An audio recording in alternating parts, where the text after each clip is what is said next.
Even though I wasn't into comic books at the time, I remember the death of Superman being a pretty big deal. I thought the concept of a new generation of superheroes trying to succeed Superman was pretty cool. Therefore, I was really looking forward to trying out the beat 'em up based on this comic. Me and my friend rented the SNES port and played it for a whole day. I recently finished it for the first time. Even though this game is still fresh in my mind, I feel like playing it again, so I'm doing this review as an excuse to do another playthrough. When I started the game, I was surprised to see that it was actually a Blizzard game. No wonder this is a good game. I'm not up to date on recent Blizzard games, but everything they did in the 90s was great. Blackthorn, Rock'n'Roll Racing, and Lost Vikings are some of my favorite games on the SNES. I'm definitely going to review these games someday. From the very beginning, you can definitely see that the death and return of Superman has the same Blizzard DNA as those three games. All SNES Blizzard games have a similar color palette and music font. This gives these games a unified vibe with an amazing atmosphere. We also see the SunSoft logo, but I'm not sure if they were involved in the development of the game. After the splash screen of both companies, we see the Superman logo covered in blood. This is a pretty badass looking logo. Then you see a mysterious fist punching a hole in the logo. Just from the way that fist looks, you know this is some kind of super villain. This is a nice way to give a clue as to who is going to kill Superman. In the option menu, there is no difficulty option. During the SNES era, this was something quite unheard of for a beat-em-up game. I remember this game being quite challenging, so I guess hard mode is the only mode you can play this game. Now let's start a new game. The death and return of Superman starts with an opening movie that sets up the story. The game takes place in the city of Metropolis. There was a sudden power outage. During this blackout, a group of supervillains called the Underworlders tried to take over the city. Clark Kent transformed into Superman to save the day. Superman's in-game bio reads as follows: "The greatest hero of all time, Superman guards Metropolis and the world against all evil forces." This is where the first stage begins. So, as you can guess, you start with Superman. The very first enemy you encounter is a blue goat-like creature named Rambo. Rambo means violence in Japanese.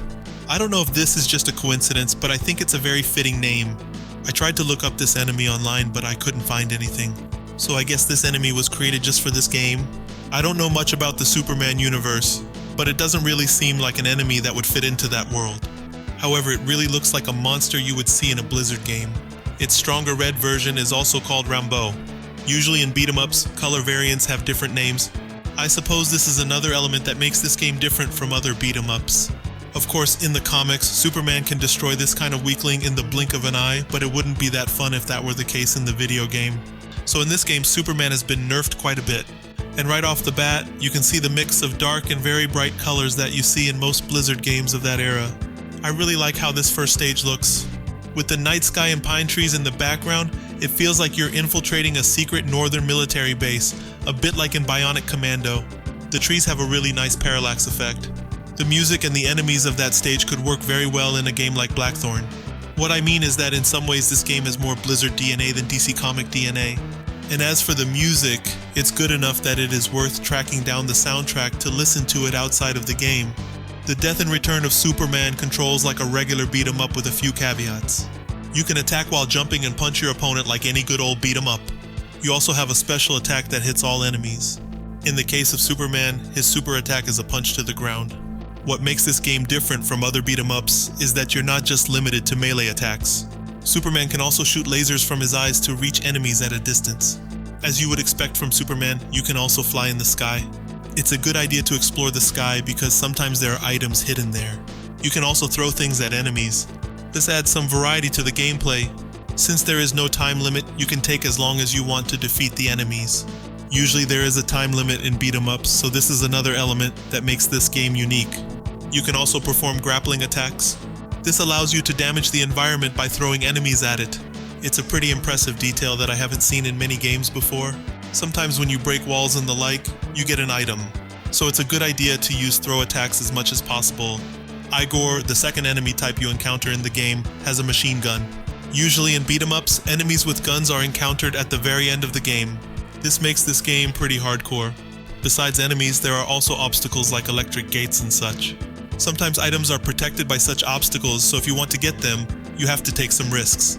The second part of the first stage takes place in a very high-tech facility. It kind of feels like the Technodrome from Teenage Mutant Ninja Turtles. In this part of the stage, you go down in an elevator while fighting enemies. This drags on for quite a long time. Some parts of this game are quite long and feel a bit repetitive. However, repetitive gameplay is kind of a part of beat-em-ups, so I'm not sure I can take it as a negative point. After a while, you get into the flow and it becomes enjoyable, kind of like grinding for experience in an RPG. In this part of the stage, you encounter Tick, the third enemy type in the game. This enemy is much smaller, giving the illusion that it is harder to hit. Even though this is just an illusion, it adds some variety to the game. I also like its very distinctive look. They were very creative with the design of the enemies in this game. They don't look like anything I've seen in other beat-em-ups. In the third part of the first stage, you are in the basement of the facility. This part of the stage has foreground elements such as chains and pipes. Many stages have foreground elements like this. This helps to add some depth and dimension to this 2D game. It looks really nice. In this part of the stage, you encounter a Tick who attacks you in a flying vehicle. It flies so low that you don't even have to fly to reach it. It's pretty cool that you can pick up the flying vehicle and throw it at enemies. Even though you don't have to go there, they even went out of their way to create foreground elements near the ceiling. That's some pretty impressive attention to detail. This part of the stage also has falling debris. This is another cool detail that adds some variety to the gameplay. Closter, the boss of this stage, is a monster that seems to be made of rocks. His design fits well with the other enemies of this stage. However, as you would expect from a boss, he looks much more powerful. When you hit him, instead of blood, part of his rock body will be chipped off. I thought that was a pretty cool detail. After defeating the boss, we get another cutscene. There are cutscenes between each stage. Even though they're really short, I really appreciate those cutscenes because they give you an incentive to keep playing to see what's going to happen. It seems like Doomsday is involved in what's going on. I really like the way the characters look in the cutscenes of this game. Comic book characters had really cool designs in the 90s. The second stage completely changes the scenery. We are now on a construction site. Just like in Turtles in Time, you have to avoid wrecking balls. There are a lot of things like that are similar to Turtles in Time. Well, I guess taking inspiration from one of the best beat-em-ups ever made is always a good idea. The first enemies you encounter in this stage are two punks. One has a Molotov cocktail and the other has a chainsaw. They kinda look like the bad guys from Fist of the North Star. They even ride motorcycles. I remember as a kid I thought their design looked pretty cool. At the end of the stage you finally encounter Doomsday. He's much smaller than I expected. Or maybe it's just Superman who's super tall. I find it a bit disappointing that Superman gets killed just by receiving an uppercut from Doomsday. I guess Doomsday is really strong. Or maybe he dipped his arm in liquid kryptonite or something. Even though he's dead, there have been reports of Superman sightings all over the city. In the third stage we switch from a beat-em-up to a horizontal shoot-em-up. It's a very basic shoot-em-up with only one type of enemy, but it's really effective in adding some variety to the gameplay to keep it from getting boring. We are now in control of the Cyborg, our first new Superman.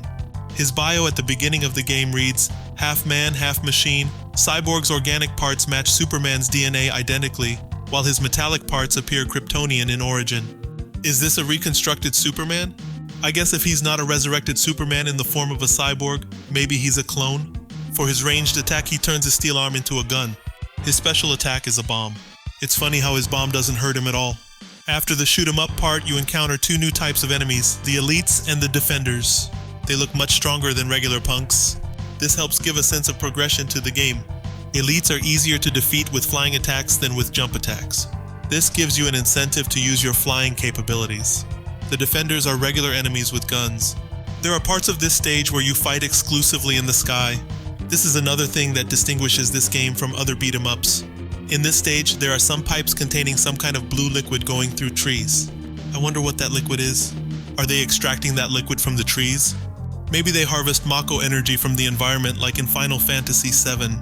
Maybe this is the evil plan of the bad guys. In this game, we never learn what the ultimate goal of the bad guys is. Speaking of Final Fantasy VII, the last part of this stage is in a cloning facility. I guess this is where they created all those new Supermans? You can see fetuses and bodies floating in a red liquid inside containers. I'm not too familiar with DC Comics, but this feels almost too dark and creepy for a comic book. I guess this is to be expected from a 90s Blizzard game. This darker take on comic books is pretty cool and right up my alley. It makes me want to start reading comic books. The boss of this stage is just some kind of robot. It would have been really creepy if the boss was one of the clones that came out of the containers. I guess they didn't want to take it that far. It's pretty cool that the more you hurt this boss, the more parts it loses. After defeating the boss, you learn that the cyborg has infiltrated this facility to take over Doomsday's body. Then he throws his body into space to make sure he doesn't come back. That's pretty badass. In the 4th stage, you take control of the Eradicator. His bio reads as follows. Regenerated within the Fortress of Solitude, the Eradicator is Superman reborn. Or is he? You fight punks with hair colors that are different from before. Just a simple color palette swap like that helps add some variety to the game. The Eradicator is kinda like Goku, both throws fireballs at enemies. I'm not sure what his special attack is supposed to be. Everything turns dark and his hands turn to fire. It looks pretty cool though. This stage has a background that we have already seen, so things start to get a bit repetitive.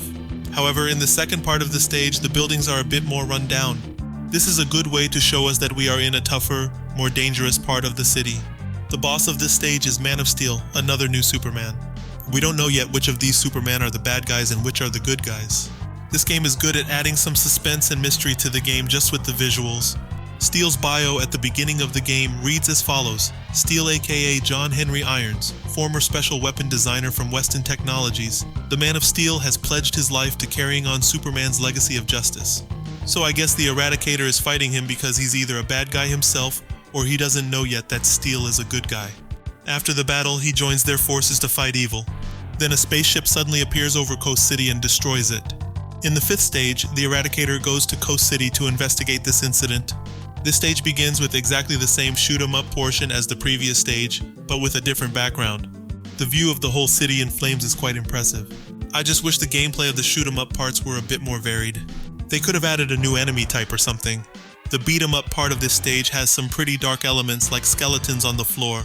With the new enemy type, the Warbot, it almost feels like we are in those future apocalyptic scenes in the Terminator movies. I never imagined that a Superman game would have such a setting. The boss of this stage is the Cyborg.